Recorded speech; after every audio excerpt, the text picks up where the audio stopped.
Empires aren't just built, they're forged in the fires of chaos, often by the will of a single audacious mind. And this is the story of how a republic died and how an empire was born from its ashes. You have to understand, by 44 BCE, Rome had been tearing itself apart for nearly a century. We're talking decades of brutal civil war, of political backstabbing, and social unrest. It had shattered the republic's foundations. The old institutions were hollow, and the people were just exhausted by the endless bloodshed. So when its latest dictator, Julius Caesar, was assassinated, that wasn't the end of the chaos. No, it was just the beginning of the most dangerous chapter yet.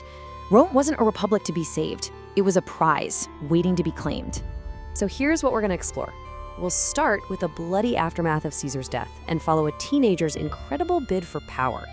We'll see how a shaky alliance spiraled into a war for the entire known world and how the ultimate winner masterfully forged a completely new political order, creating an empire that would, amazingly, last for centuries.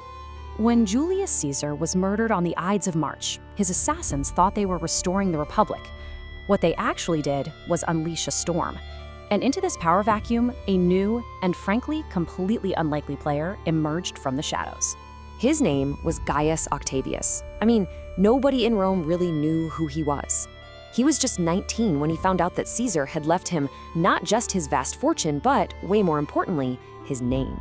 By Roman law, he was now Gaius Julius Caesar Octavianus. See, this adoption was a political weapon. He wasn't just some relative, he was now Caesar's son. He used that legacy to win over Caesar's veteran legions, and then, in a move of pure audacity, he marches on Rome and forces a terrified Senate to make him its youngest ever consul. His path to power had begun. But let's be real, this young upstart was playing with fire. He was surrounded by powerful, experienced rivals, especially the famous general Mark Antony, Caesar's right-hand man. So, to survive and to hunt down Caesar's killers, Octavian had to make a very dangerous pact. Yeah, this wasn't some friendly handshake deal. The Second Triumvirate was a legally sanctioned three-man dictatorship. Their official mission? Get revenge for Caesar, which they did at the Battle of Philippi. But their real goal was power. They carved up the Roman world between them like it was their own private estate. It was an alliance born of necessity, but one that was always going to be torn apart by the huge ambitions of the men in it. And sure enough, as the years passed, the triumvirate fractured.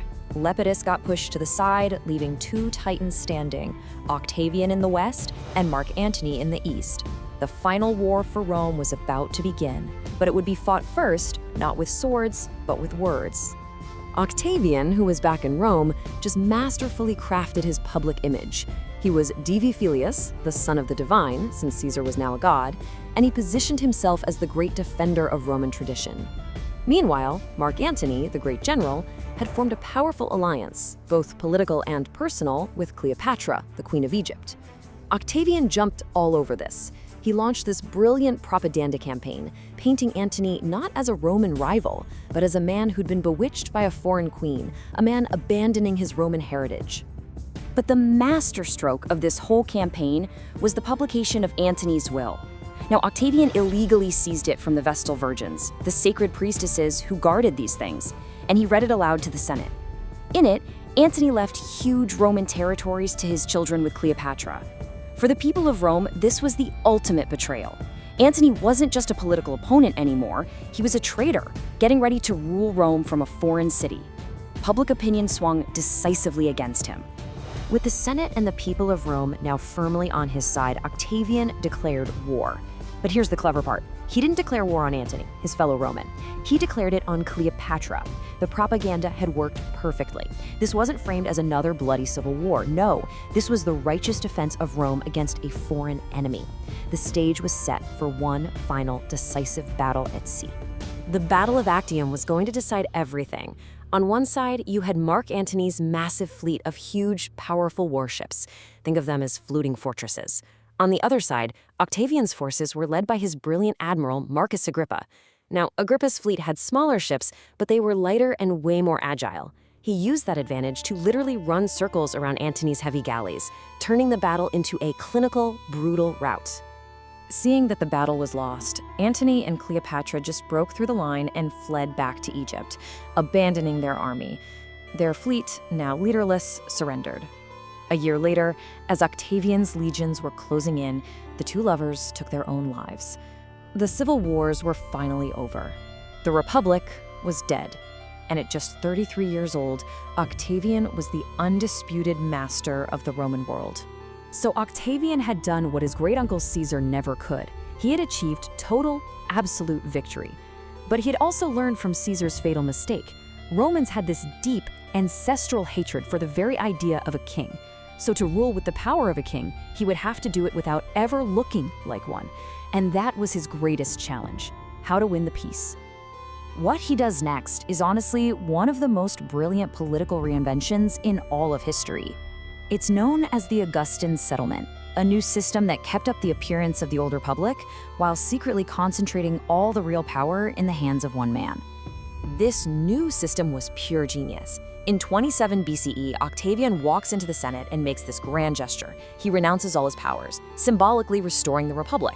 The senators, playing their part in this political theater, showed their gratitude by begging him to take back control of the most important provinces, the ones with all the armies.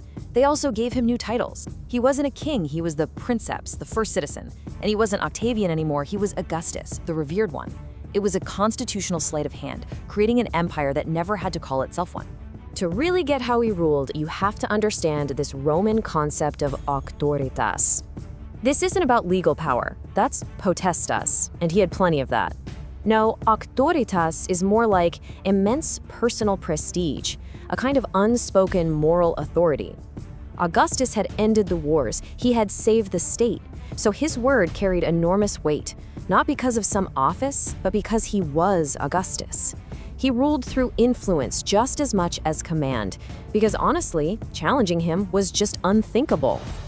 And to build up this auctoritas, he launched this massive cultural campaign.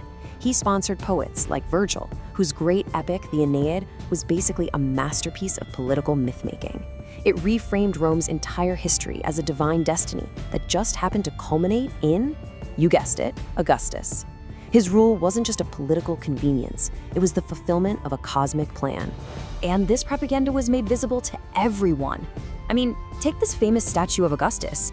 He looks like a victorious general, sure, but look closer. See that little Cupid at his feet?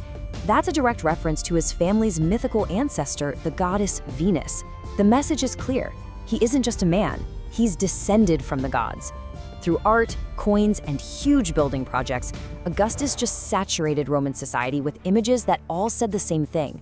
His rule was legitimate, divinely favored, and good for Rome. But this new system wasn't just for show. Augustus used his incredible power and auctoritas to push through massive reforms that would fundamentally change the Roman state and lay the foundation for its golden age. His reforms were everywhere. He professionalized the military, creating a standing army that was loyal only to the emperor, not some ambitious general. That ended the cycle of civil wars. He built a huge, efficient civil service. He stabilized the economy with standard currency and fairer taxes. He built roads connecting the entire empire and famously transformed the city of Rome itself. And by also becoming the Pontifex Maximus, the high priest, he tied his own political authority directly into the sacred fabric of the state. And the result of all this stability and all these reforms, an unprecedented era of peace and prosperity. It's known as the Pax Romana, the Roman peace.